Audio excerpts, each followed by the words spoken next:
He said, Jerry, you still want my boy? That's what he called Elvis, my boy. And I said, yes, I do. And he said, will you show up here in Las Vegas at noon on Wednesday, this was like a Monday, and bring $1 million, and we'll make a contract. Now I said, okay, I'll be there. Now I hung that phone up. I didn't have 25 cents, let alone $1 million of my own. So I got on the telephone and started calling people, left, right, and center, and trying to get this $1 million to bring to Elvis Presley. And I couldn't raise it.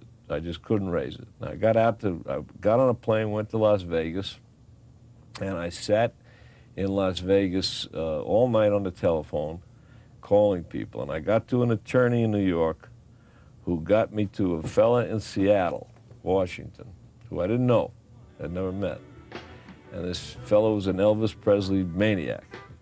And he was a businessman. And I said, I need $1 million, and I'm going to have a concert tour with Elvis Presley and blah, blah, blah, blah, blah. And make a long story short, the next day, he wired me $1 million without a contract, just on a verbal deal on the telephone. This man wired me $1 million.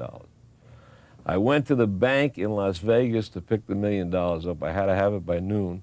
It wasn't there. And I called Tom Parker and I said, Colonel, can you give me another couple of hours? He said, sure. And the bank had a crown in front of it. I'll never forget, it was Las Vegas, a purple crown, purple and gold crown, downtown Las Vegas. The bank manager came out and he said to me, excuse me, you're Jerry Weintraub? And I said, yes, sir. And he said, come on in here. He said, I have a check here for you made out to Elvis Presley, cashier's check for $1 million. And he said to me, now, what are you going to do with this money? I said, I'm going to take Elvis Presley on tour. Anyway, I got that $1 million, and I went over to see Colonel Parker. Now, I had no contract. I had no idea what the deal was.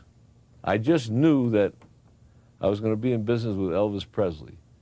And I didn't know what to ask for, and he didn't know what to ask me for, because there was no such thing as concerts in arenas in those days, in stadiums. I did the first concerts. So he kept that $1 million in the drawer, took me up to Elvis's room, knocked on the door, and he said, Elvis, I want you to meet Mr. Weintraub. He's your promoter. Just gave me $1 million for you. And Elvis Presley said, thank you, sir. Thank you very, very much. And 3 weeks later, I was a millionaire. After the tour, I became a millionaire. And I was standing backstage in San Diego, California, which was the last day of the tour. And I was dreaming, you know, I was standing there knowing my life had completely changed. My life was never going to be the same again. It was going to be a completely different life. And in came Colonel Parker, holding 2 suitcases. And he said to me, let's go into this room over here. He said, I have something for you. And we went into a room on the side, an electrician's room. He said, close that door, and I closed the door. He said, open those suitcases. I opened the suitcases, and they were full of money, cash. Yeah. And he said, pile that money up. I said, what is this money? I had never seen that much money in my life. And he said, that's the money from the T-shirts and the keychains and the scarves and everything else we sold at the shows, the hats. And I said, well, I wasn't involved with that. I said, we were partners on the show. We started as 50-50 partners. Elvis and the Colonel got 50%, and I got 50%. That's how we started. Because we didn't, in those days, there was no right. kind of deal. You just made the deal. And we piled that money up on the table, and he took his cane, and he whacked that money in half. Split it half. And he said, that's yours, that's mine, is that fair? And I said, you got it.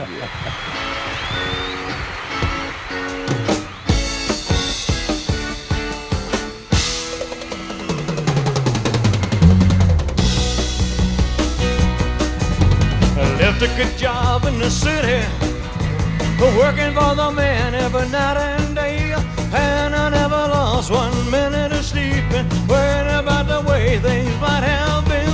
A big wheel to keep on turning, proud man to keep on burning.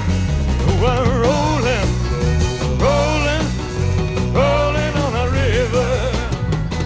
I cleaned a lot of places down in Memphis. I pumped a lot of pain down in New Orleans.